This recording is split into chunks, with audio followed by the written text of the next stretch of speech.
diversity, culture, humanity. Welcome to MarkTalk.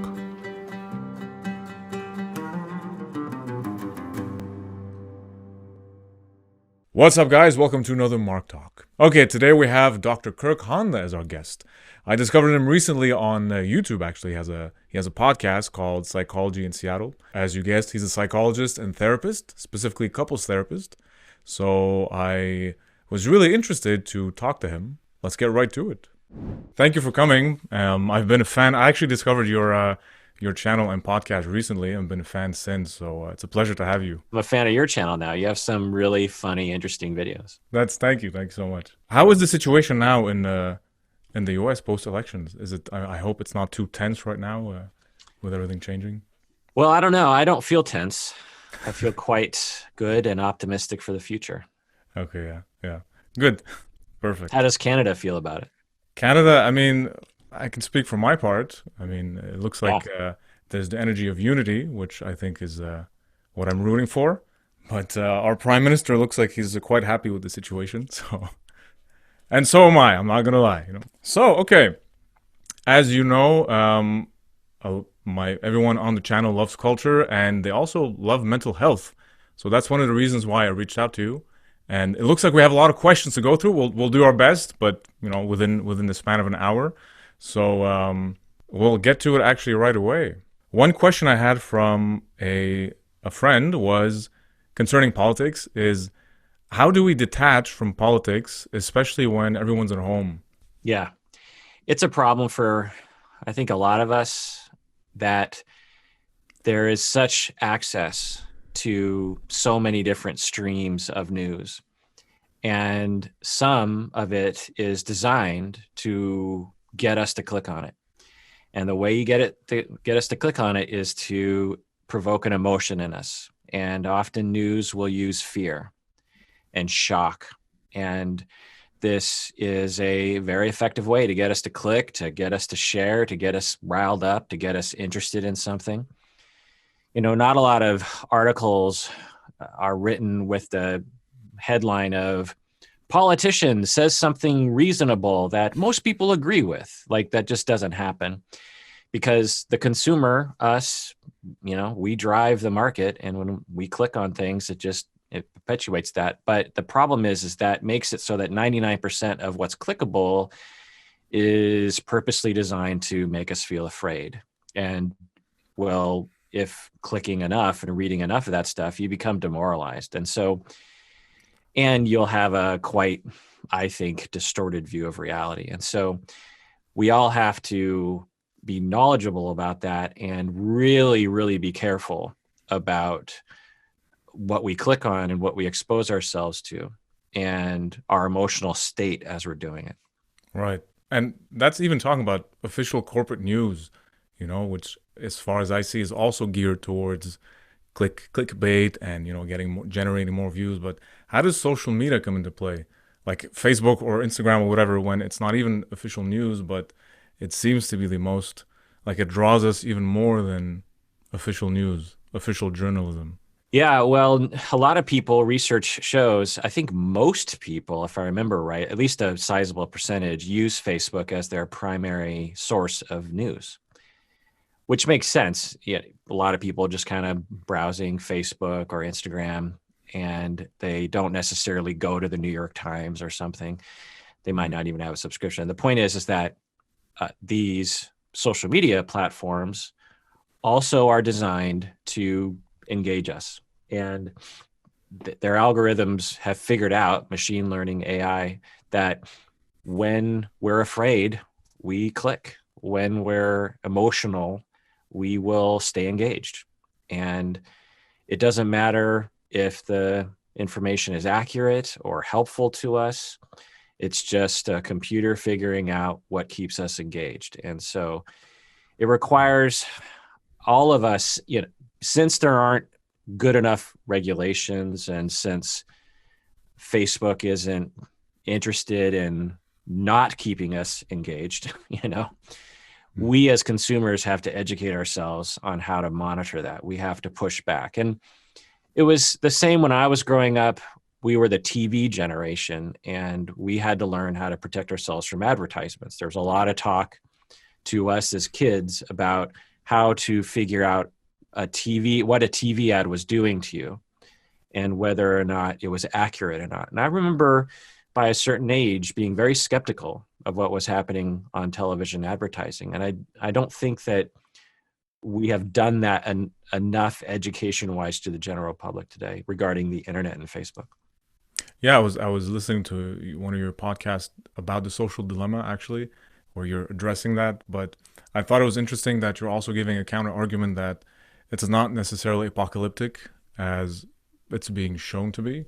And for me, the way I see it is, like you said, I would compare it to television and then video games when that came in, and then computers when everybody was plugged to their computer. So I feel now it's the same idea, but maybe amplified now because the phone is in your pocket, the computer is in your pocket.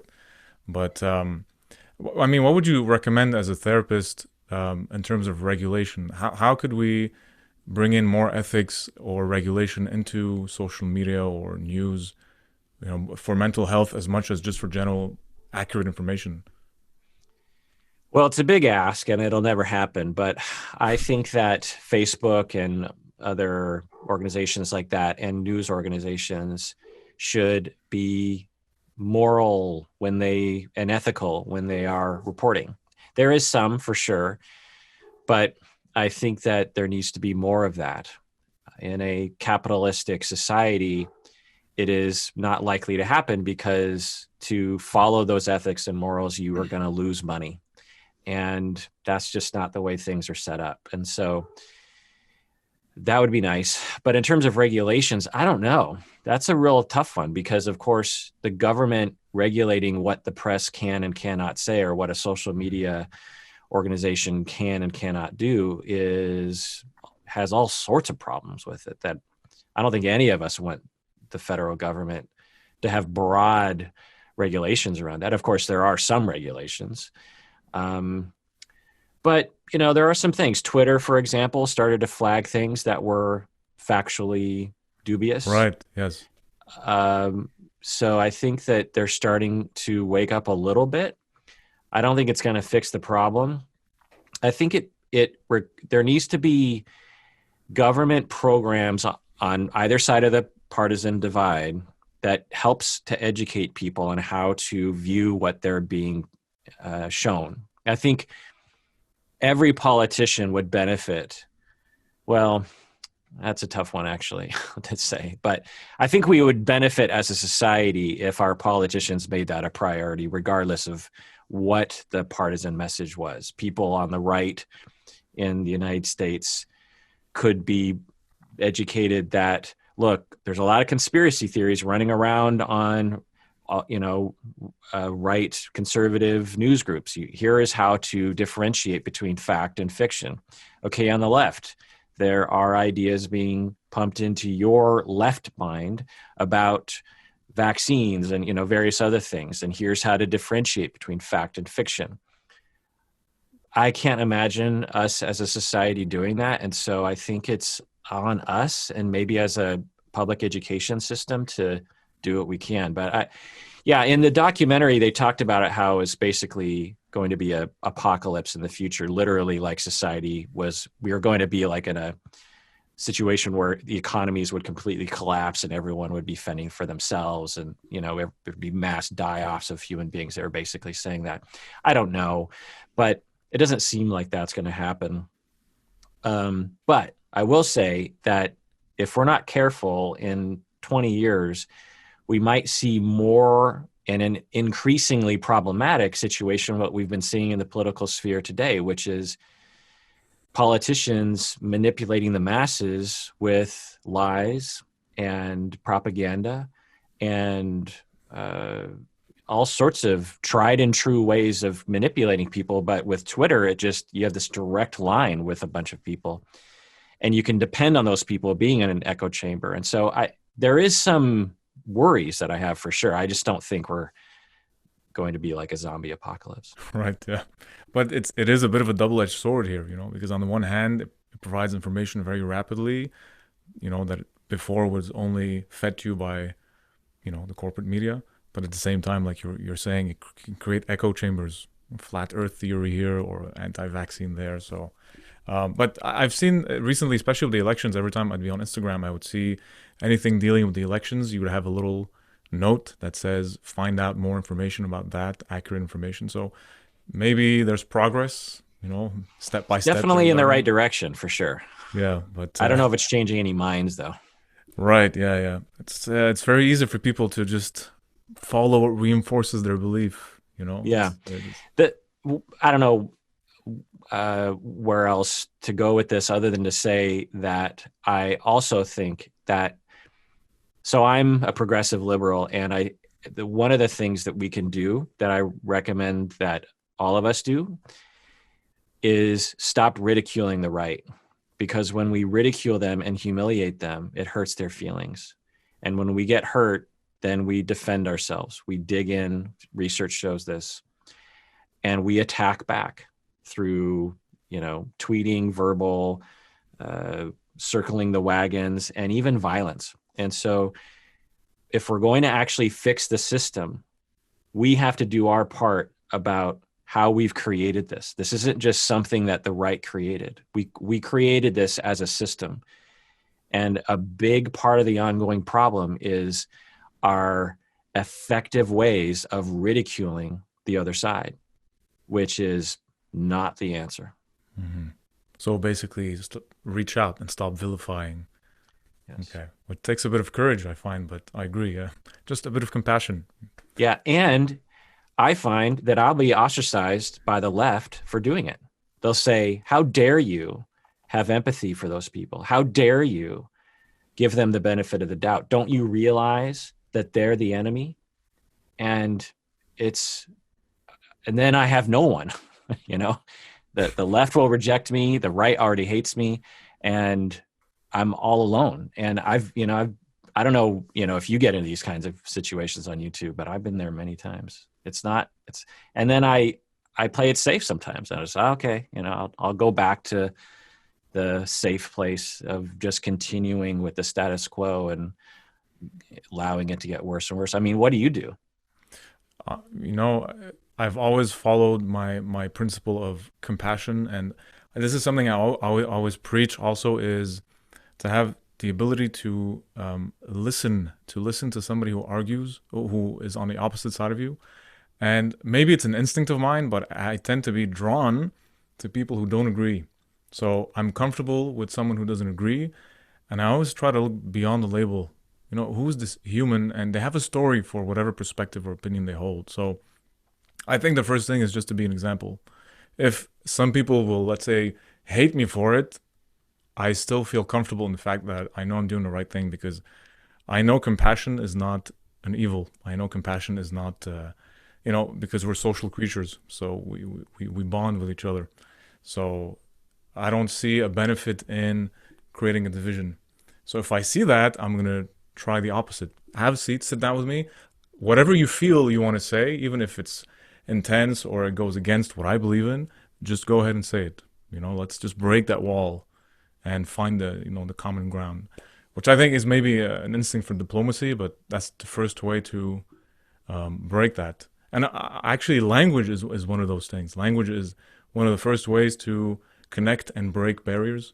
So this is part of what I do on this channel. Just have everybody connect with what is different culture, different language. Yeah, I loved your video. As a Japanese person, you talked about how people from the Middle East, I don't know if you're saying Arab people are similar to people in Japan. And I didn't know the Arab culture, but I know the Japanese culture. And I thought, yeah, you nailed it. Right. How do you know so much about Japanese culture?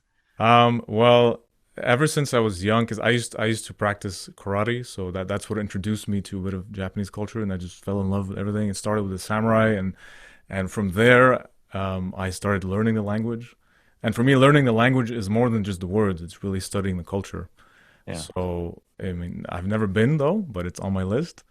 And I had a friend also who was Japanese and introduced me even more to the culture.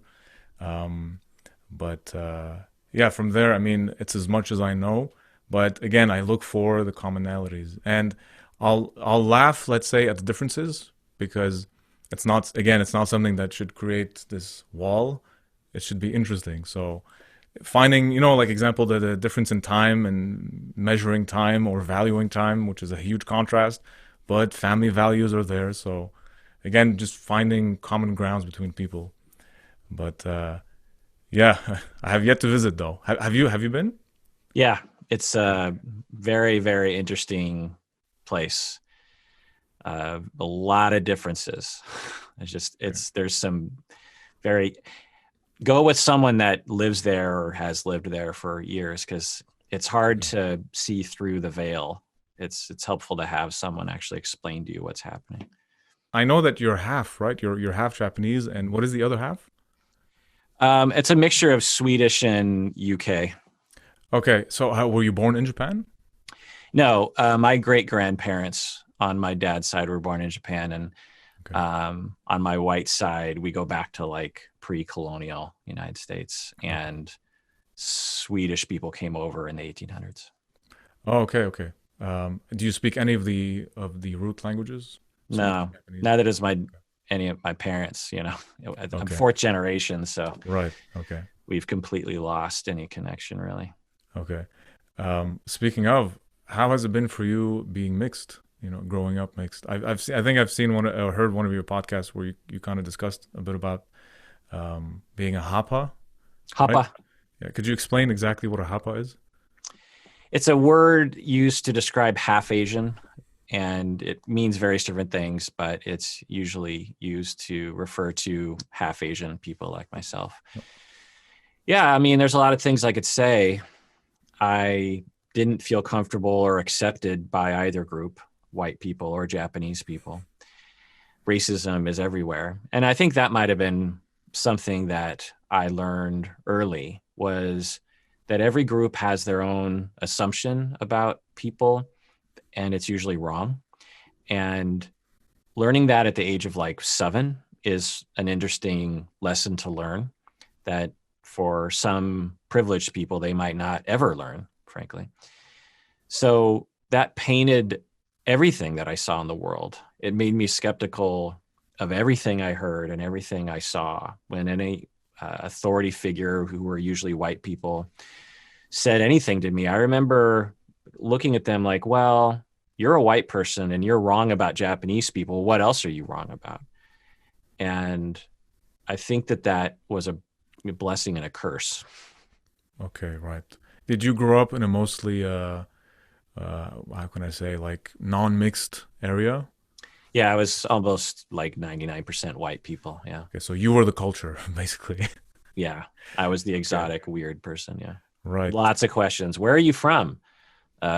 Seattle. No, no, no. Where are you from? Where are Right. you from? Seattle. Where are your parents from? Spokane. No, no, no. Where are they from? It's just all the questions. Right. Where are your grandparents from? Yeah. European? Yeah, Yeah. yeah, I get you. Okay. That's interesting. See, I grew up especially in elementary, I was surrounded by mixture. I was surrounded by culture. So I had no clue what racism was. I discovered that eventually. I was always curious about different cultures, different skin tones. I was like, okay. So I learned eventually that um, the key to defeating racism is at a young age being exposed, just exposure, as opposed to just being shelled. So, and now I bring that to that channel. But that's interesting.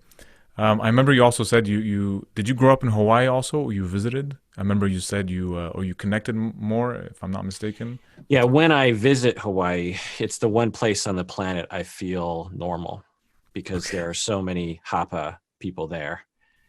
It's the norm. I don't feel normal in Japan. I don't feel normal in the United States.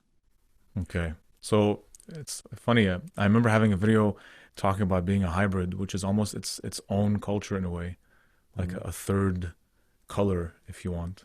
Mm-hmm. Which I think down the line, as we move forward, we're gonna be exposed to more and more cultures, and people will be mixed more. So Mm-hmm. I feel that will be more and more the norm. Yeah, Which, thank research God. shows. Yeah, research shows that I am the future of the human race. Exactly. You're ahead of the curve. All right, let me move on to a couple of other questions. Let's see what we have here. Concerning couple therapy, because I know you do that, so I have a question that asks, what makes living together challenging for couples? Any tips for working together under one roof? Basically, if in a harsher tone, is why do couples get so excited about living together, and when they do, they want to kill each other? Yeah. Well, it's the same problem in any situation, whether you're living together or not, that we have a lot of needs emotionally, and those needs involve a need for closeness, a need to be respected, a need to be heard, a need for power, a need for physical affection, depending on your situation. And when you live together, there's just a lot more opportunity to frustrate those needs. So, living together, you might find that you feel like your partner, a common thing that I hear, your partner doesn't really give you a lot of attention. You know, you're both doing your own thing and you just get used to each other, you take each other for granted. You might slowly drift away from each other and it just doesn't feel good. And then when your partner doesn't compliment you or reach out to you or respond well when you bid for attention, then you get hurt and afraid. And then we usually try to compensate or cope with that through anger or distance. And then that triggers the other person, which causes them to feel hurt and afraid. And then they deal with that through anger or distance. And then it just gets worse and worse and worse. So the key is to understand your own attachment needs and your own attachment reactivity, and to communicate on that level. Instead of getting angry and distancing, you actually tell someone, I don't know what's happening right now, but I feel really distant from you, and it hurts me and it makes me afraid. I'm not going to blame you. I'm not going to blame me. I'm just telling you this is how I feel. Or to be specific, when you put the cups in the cupboard right side up instead of right side down, that hurts my feelings because I've asked you to do it this other way so many times, and you haven't done it that way. And when I get hurt, I feel like you don't really care about me, which I'm pretty sure isn't true. I just wanted you to know that. How can we work this out?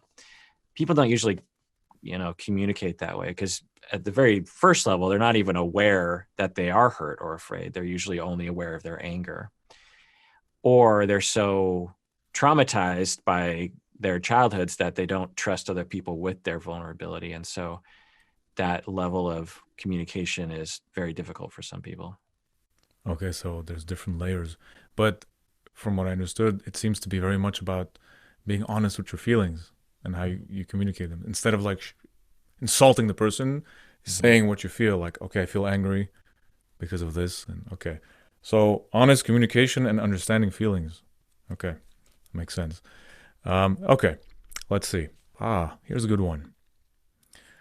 Is there a stigma or shaming associated with therapy or seeing a therapist? Yeah, research shows, depending on the community, depending on the region of the world, that there is a notable stigma, and it prevents people from seeking therapy or sticking with therapy, or even knowing what therapy is. A lot of people watch my channel and they'll email me and say, I had no idea that therapy could involve what you're talking about, that you could just talk about your emotions and your relationships and how to get along better and explore your own identity. Uh, I thought it was just because you were crazy, that kind of talk. And it literally causes people to die every day. There are so many people who are dying from stress related physical problems or suicide because they are prevented from going to therapy because of stigma. Men are more likely to be stigmatized because men generally, depending on the culture, are taught to be independent and not be vulnerable. And a lot more men die from suicide than women. Okay, so yeah, you just answered my question. I was going to say if it's more common in men. Is it Four most? times more common. Think about that. Okay, wow. 4 times more common for if someone died, from suicide, they're 4 times more likely to be a man than a woman. Because they won't It's talk about their feelings. Because they won't talk about and this problem. yeah, and well, there's a lot of factors. That's a big one. Another throughout their life, they haven't talked about their feelings because they're taught not to. Women are also taught that. They're just taught that to a lesser extent in general. And men use more lethal means because they're just more violent. They're socialized to be more violent and thus will use more horrific means. By the way, anyone out there listening or watching, if you do have suicidal thoughts and you're not being treated, make sure you get treatment. It is preventable. When research shows when people get proper treatment and support, their suicidal thoughts go away. It's not inevitable. It is preventable. And so, just Google the suicide hotline on suicide hotline. 1-800-273-8255. National Suicide Prevention Lifeline. Very important. Perfect. Thank you so much for that. I remember reading, it was from a meditation app. It talked about stats. I don't remember by heart, but it was something like 3/4 of Generation Z say they're concerned about their mental health. So it seems like this generation, it's a lot more important for them than it used to be. Yeah. Yeah, younger people, because of our efforts to reduce stigma, are much more open to going to therapy for sure. It's a good trend. Right. Yeah, it's good. Okay, let's go to some Patreon questions. All right. I have one here first from Khalil Mouassi. So he asks, what was the most memorable moment in your life as a psychologist? If you care to share. Well, it's been 24 years, so most memorable moment. Can you narrow it down a little? Like what kind of moment? From what I understand, like he's asking also, have you ever gotten, for example, thank you notes from your patients? Anything that moved you? Oh, okay, I can talk about that. So, a early client of mine that I worked very hard with and was difficult to work with, but also very professionally gratifying to see her heal over time. But because she had a lot of relational traumas, she had transferred what we call a lot of her feelings from her parents onto me. And so I had to pass a lot of emotional tests that she threw out. And I was 28 at the time and, just a young therapist and didn't really know what I was doing and learned a lot and really, really worked hard with her. And after years of working with her, she wrote me this. She would frequently write me letters and cards, but there was one card that really summarized how hard she worked in therapy and her gratitude towards me. And I actually framed it. It's on my wall. So Wow. took out her name and I asked her permission if I could do that, but it's on my wall over there. And I probably see it every day. Being a therapist can sometimes be very isolating, and there can be a lack of noticing what you're doing. There's not a lot. If you're a plumber, you have a leak, you fix the leak, you walk out of the house, you know you did the job. Being a therapist, there's hardly anything like that. And there are times when all therapists will be demoralized and alone, feeling like they're a fraud and a failure. What's the point? None of my clients are getting any better lately. What am I doing with my life? And having cards like that can really inspire us to continue. So if you have a good therapist out there, write them a nice card. That's pretty powerful. So it's very tough for a therapist, Oh yeah. obviously. So I'm wondering, do therapists get therapy? Like, do you have a therapist friend? Well, or just literally therapy. Most therapists will have their own therapist, also colleagues and supervisors. Obviously, we would be hypocritical if we didn't recognize everyone's need to have people helping them and to have support. Some therapists don't do that, and there are noticeable, empirically observed consequences of that. So it's an important element to be a therapist. It's a lot of stress, depending on the population working with, but it's a lot. Every job has a lot of stress, honestly. I find. For sure, yeah. And if we didn't lead the way by going to therapy more often, then that would be pretty hypocritical. Right. Great to know. Okay, let's move on to our second patron. What a day. That's her name. Well, her patron name. So she asks, racial and ethnic minorities access mental health services at a lower rate. Is there anything a mental health service provider can do at the individual level to raise use of mental health services to underrepresented groups? Yeah, it's a great question. And it's not my area of expertise because I don't have that sort of job to try to reach out to communities. But things that I've thought about, I do this at my university.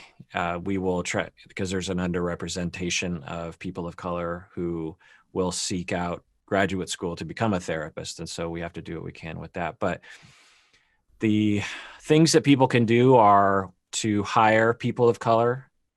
To have a therapist who represents your people is much more welcoming and much more safe feeling to people. So making sure that you put efforts into that. If you are a therapist who came from, or if you're a person who came from some of these communities, go to graduate school, become a therapist. Obviously, scholarships and other kinds of employment incentives.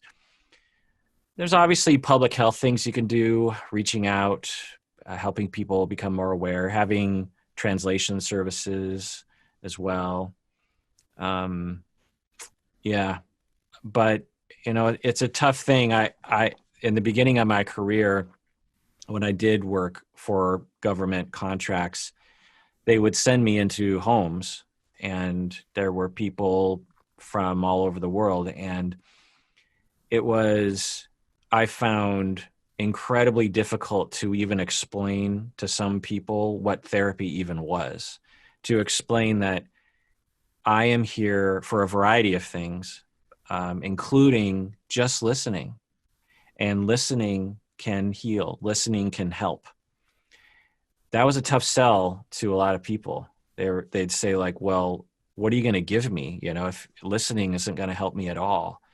And of course, there are some practical things that some people need, and I didn't have those things, and they were understandably bothered that I wasn't there to give them those things, like literally just money to pay their electrical bill or something, or translation services for the school that their kids were going to or something. But at the same time, in Seattle, for example, we're indoctrinated into a society that understands, at least to some extent, that going to therapy and talking about your feelings will help you. That's not a notion that's known around the world. That's true, yeah. It's like, however much progress we're making, there's still a dominant feeling that therapy is weird or it's weak. You're broken if you go to therapy. But it's so interesting how listening, something so simple, can have such a healing and powerful impact. It's just listening. Okay, that's good to know. Second question to ask, what do you do if a person of a particular culture views the source of a mental health condition differently? For example, anxiety is explained in terms of spiritual disturbance. She says it's probably problematic to say that a culture is wrong. Oh yeah, we would never say that culture was wrong. What we need to understand is our Western or American conceptualization of mental illness is a cultural manifestation. It's not factual. Intelligent people that understand our diagnostic manual, the DSM, understand that that is an outgrowth of culture. It's not a description of reality. When it comes to medical things, not all the time, but we tend to think that as more of a hard science, right? You have a broken bone, you do an x-ray, you see the bone, it's broken. There's no cultural misunderstanding of that. You can't in one culture say like, well, in our culture, we just let that be, no one says that. It's like, there's a certain way to that is likely to result in positive outcomes, less pain, more mobility, this sort of thing. Mm-hmm. But when it comes to mental health, what are we talking about? Well, we're talking about disorders that are what we call constructs. Meaning, it's not a construct that you have a broken bone. We don't construct an idea of what that is. It's a discrete thing that's happening. You could actually kind of debate even that. But my point is that in mental health, we construct things like anxiety. We construct the notion of anxiety. In another culture, they will construct, it's all about observing other humans, hearing them talk, and then we construct a label of that. Well, and it's changed over time in our culture. In another culture, they construct it differently.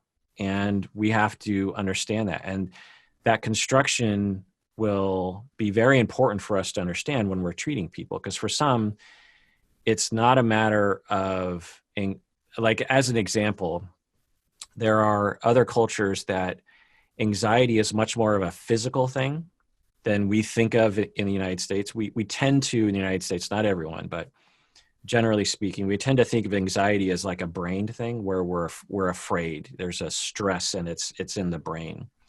Other cultures will think of it more as a physical problem and not a mind problem, that their nervous system is something's wrong with their nerves.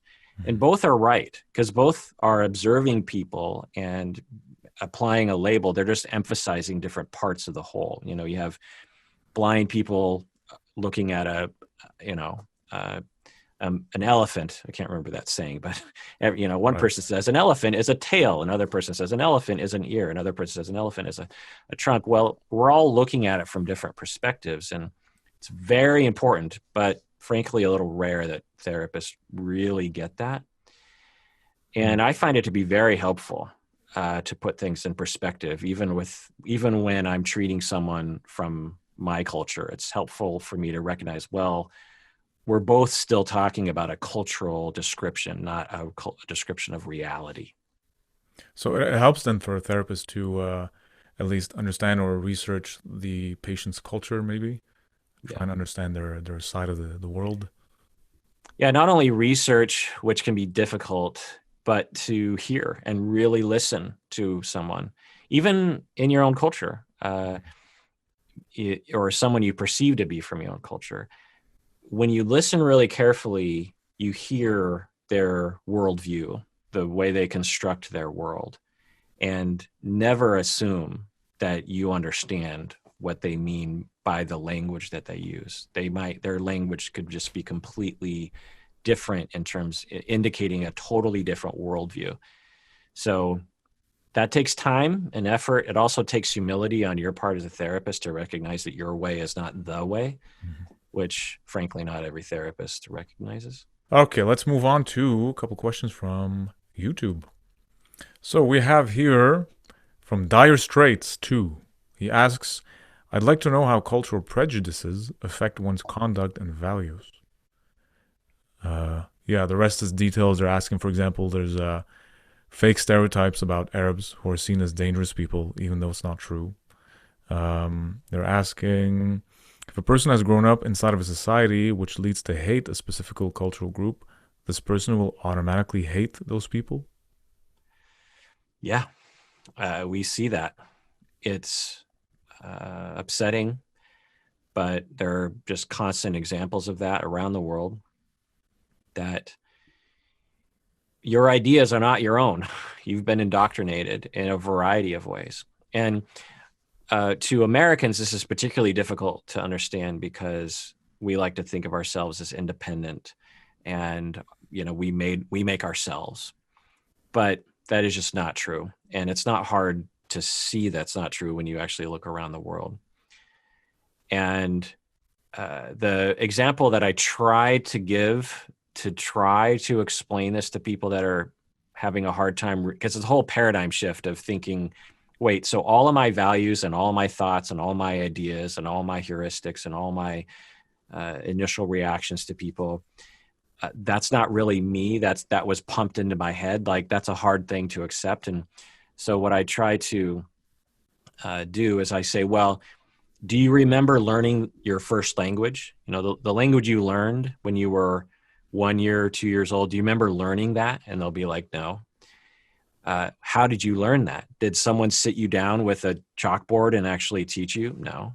How'd you learn? Well, I guess I listened to what people were saying. Okay, you learned words like the word for apple and orange, but how did you learn syntax? How did you learn hand gestures?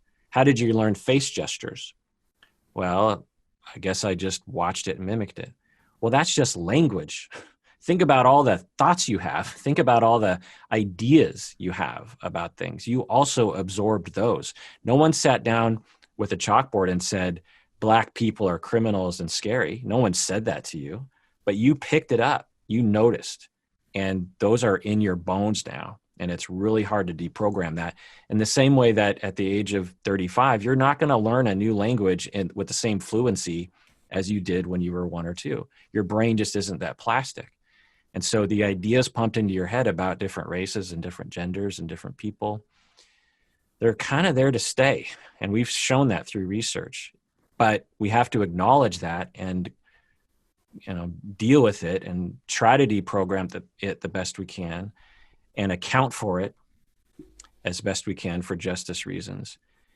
And that begins with an understanding that our ideas are, 1, not our own, and 2, not necessarily controllable. Okay, yeah. And from what you're saying, the older they are, the more difficult. So it looks like the hope is really in the younger generation. So it goes back to education, really. Yeah, I guess, for sure. I mean, I don't want to characterize older people as incapable. Right, I'm yeah. just saying that it starts at the age of 1, 2, 3, and 4. And so education can be good, but a lot of times the damage is already done. I mean, research shows that kids the age of like 4 already have prejudice about certain kinds of things, gender or race. So it really begins really early. We're talking 1, 2 years old. They're already learning important lessons about groups of people. And that's a hard thing to do. I mean, how do you change that? And that's why things get passed down so assuredly so we're going to have like a government program that takes kids away from their parents and reprograms them so we can end the chain of racism. That's just impossible. So it's a slow process, and it's not going to go away anytime soon. And this notion that somehow we can educate it away is just not, we've been trying to educate racism and sexism away since I was a child in the 70s, and it's still here. So we could do more. I'm not saying that it's not helping, but man, is it a hard nut to crack? Right. Yeah. Although I don't feel, maybe I'm optimistic, but I don't feel it's impossible. I feel like generations can grow and evolve so that maybe it wouldn't be completely eliminated, but reduced at least in percentage. Totally. Yeah. Okay. All right. Let's see. Oh. So here's a good one from Salma Taha. She asks, how to move forward when you've lost all motivation to achieve your ambitions. I feel burnt out and require constant breaks. But when I'm back to pursuing my goal, I remain unfocused and scatterbrained. Yeah, so these are larger topics of self, knowing who you are, and also procrastination, which people often ask a lot about. There are many paths to being unfocused and procrastinating.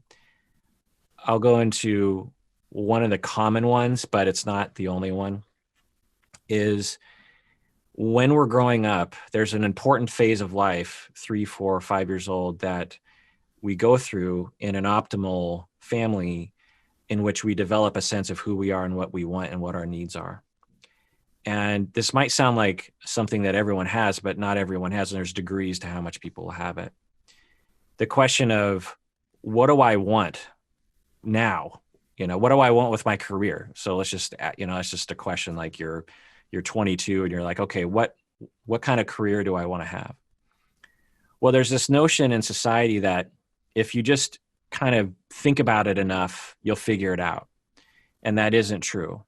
what you need to have is a connection with your needs and your emotional center.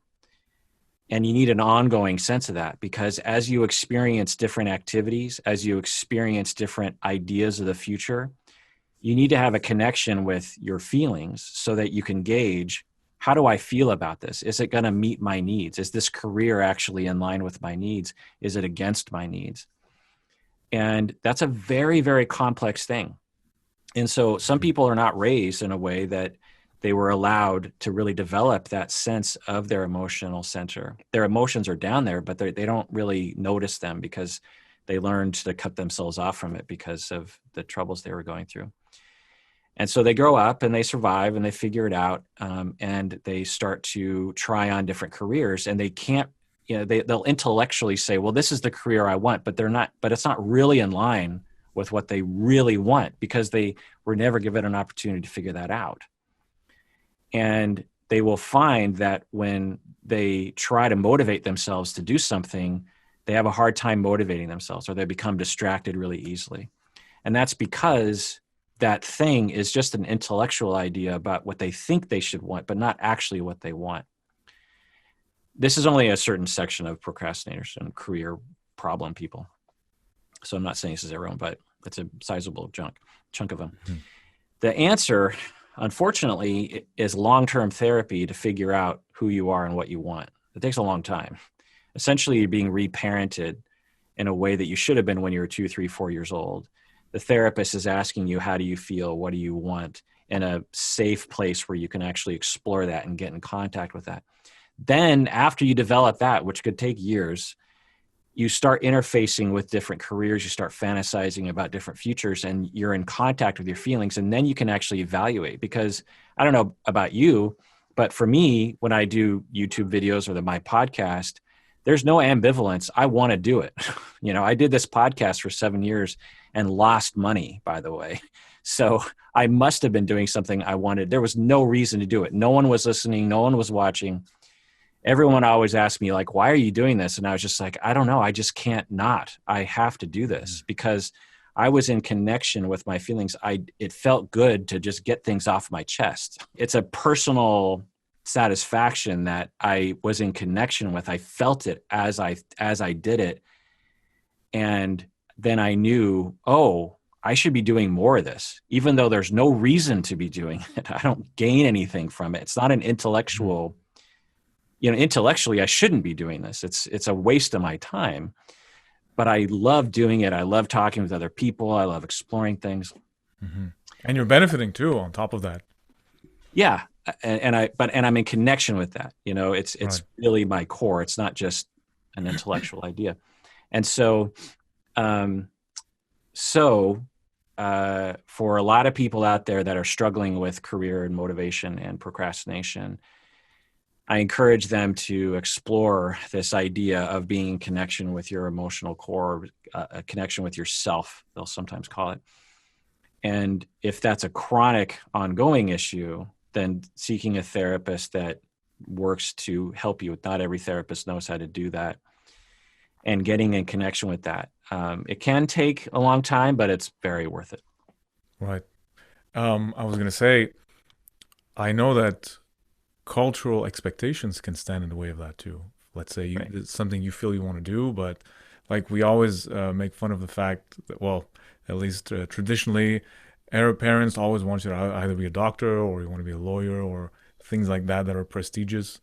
Yeah. But Asian parents do. Right, exactly. So I was blessed enough though that since I was young, I've always wanted to be doing film entertainment, reaching out and connecting with people around the world. So, having that support obviously feeds that. But for me, I'm the type that will also fight for that. So what I'm doing is what I've always wanted to do. Acting in movies, that's what I've always wanted to do. So, and it's something I'm willing to fight for, even if in the current situation, like you said, you might either be losing money or you're not a millionaire for it or whatever, but that's what you connect with. So I think it's important also to, like you said, connect, know your dream and follow that. Yeah. Yeah, so you must have been raised well enough to be in connection with that because you early in life knew that it felt good and you had a future in mind that also felt good to you.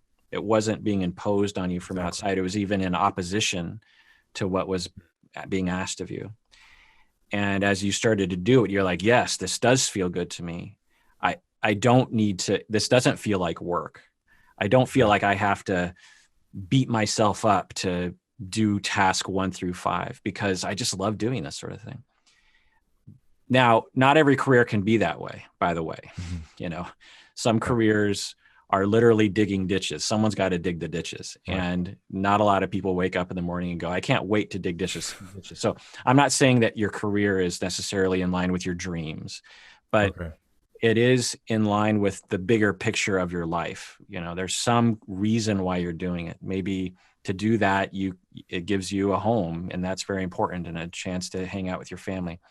It gives you the ability to pursue your musical career because that isn't making money or whatever it is. So I'm not saying that your career is supposed to be like 100% like your dream in life, but to be in connection with the overall picture is a part of that connection with your emotional center. Okay, right. Yeah, that makes sense. The person has a dozen of love relationships, doing everything to make them happy, and despite that, the person is always abandoned by them. Why does this pattern repeat?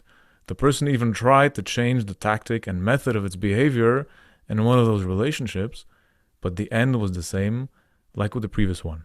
Where is the problem? So the person has a pattern of getting involved with people that abandon them. That's what I'm understanding here. Has a dozen of love relationships, tries to do everything to make him happy, but despite that, is always abandoned by them. And why does this pattern repeat? Yeah. That's a tough one. Hard to know. There's a lot of different possibilities. One is bad luck. I mean, one of the things that I talk with a lot of people about when they're dating and they're quote unquote thinking they're failing at it, which is not usually a rational way of looking at it, is there's this expectation that, you know, the first person I swipe right on is the person I'm going to marry. And statistically, that is like almost impossibly true, almost impossible to be true. So there's this expectation because, you know, in all the rom-coms, there's not someone that, you know, has to go on several sort of stops and starts with relationships before they find their Ashton Kutcher or something. You know, they tend to find them right away. It's not an interesting movie apparently, and so people have this expectation. I mean, for some people, they don't meet the one until they're 55 years old. And that's not a story we like to tell ourselves. You know, we like to tell ourselves, look, anyone can meet their one if you just got to get out there and meet, you know, it's like, well, maybe, you know, but maybe not. And compatibility is a very tricky thing. It's very hard to achieve that, you know, as evidenced by most relationships. The vast majority of relationships end within the first year or two, right? Maybe even within the first few weeks. So it takes a long time. And so to have like 12, have a dozen relationships where the other person didn't like you as much as you like them, you know, that's not weird. But if someone was having a pattern of that, some hypotheses that I might explore would be, what kind of people are you attracted to such that they are likely to abandon you? Because there are certainly conditions personality-wise where we grow up being abandoned by our family, and then we will recreate that in our romantic life. And we will subconsciously sniff out people who are likely to do that to us. And then, but we're not aware of that, and we'll feel attracted, and we might even convince ourselves this person's not going to abandon me, but our subconscious knows, no, that person is likely to abandon. And or you might even engineer it yourself subconsciously to get them to abandon you.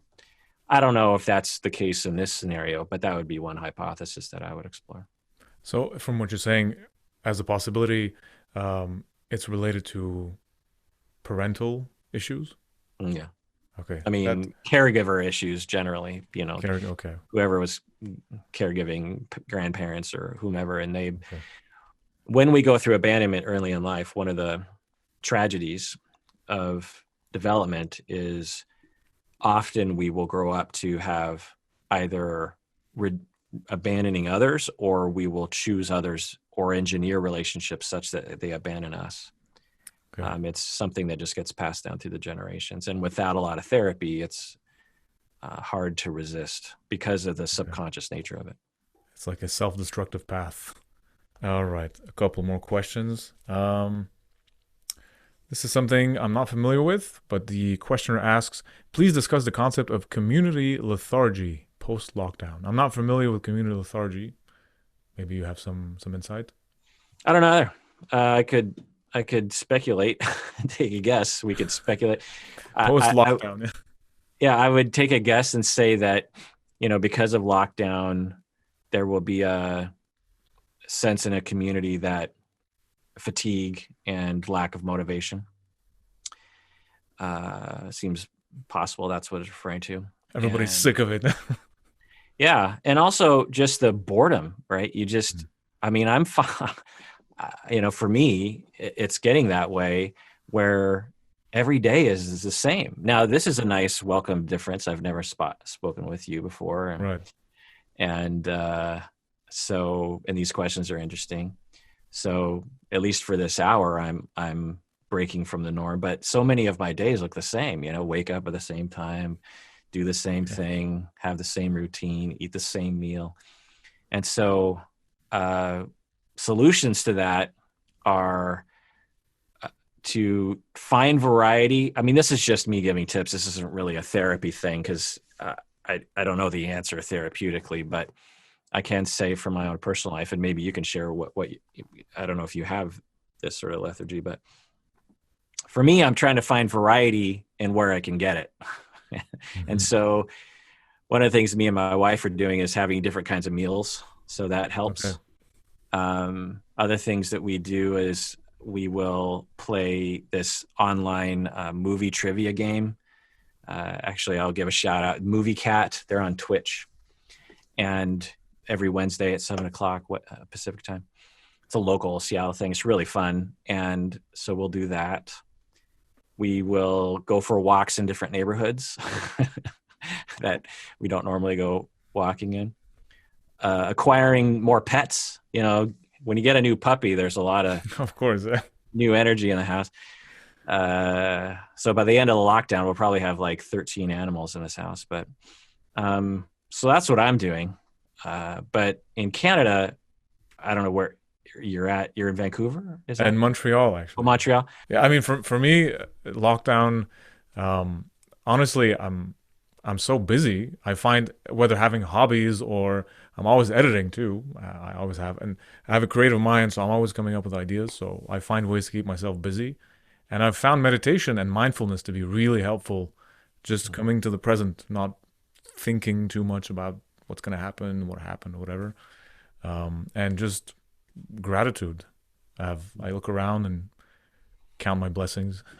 I think there are people who are having, things are a lot more intense. I have family in Lebanon, and I don't know if you're familiar, but on August they suffered through a massive explosion in the port of Beirut. So things like that remind me that I have it pretty good. So yeah, I love that. Gratitude and start a YouTube channel. Exactly. I'm not even joking. I mean, YouTube channels can provide a lot of entertainment and a lot of, we're all stuck in our homes. As a side note, my cat is from Beirut, Lebanon.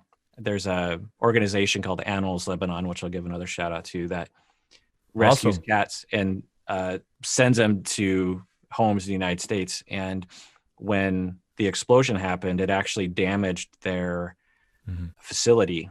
And so I donated money because some of the animals had glass wounds. Yeah, that's horrible. Because the glass, blasted into the room with all the cats and the dogs. And so everyone out there, Animals Lebanon and other charities can help people that need it. Well appreciated. All right, I think we have to wrap it up. Thank you so much for coming. That was a wonderful conversation and change of habit, like you said. Yeah. Yeah. Now back to my boring life. Is there anything you'd like to add? No, this is fun. Yeah. And like I said, love your channel, love videos, keep doing it. I know how much work goes into each one of those videos. Oh yeah. So I commend you on the quality and the delivery. There's a lot of care that I see going into those videos that makes them what they are, which is great. Thank you so much. I appreciate it. You guys can check out Psychology in Seattle with Dr. Kirk, and you have a co-host who Umberto, I think. Umberto. Yes, perfect. So yes, you guys, if you really want to have access to, I think you also have a Patreon account with a lot more going on over there. So you guys can check that out. I'm going to put that in the links below. So there you go, my friends. Dr. Kirk Honda, thank you so much for coming to MarkTalk. Thank you guys for your awesome questions. We really had a great conversation there. You guys can check him out on Psychology in Seattle. Also, if you want the full extended version and more access to culture knowledge, more podcasts, follow me on Patreon. It's also a great way to support the channel. Throw whatever other comments or questions you have below for another podcast. If you guys have ideas for podcasts, I'm also going to be doing a few of them solo. Just you guys and me. Don't forget to like, share, and subscribe. And as usual, take care.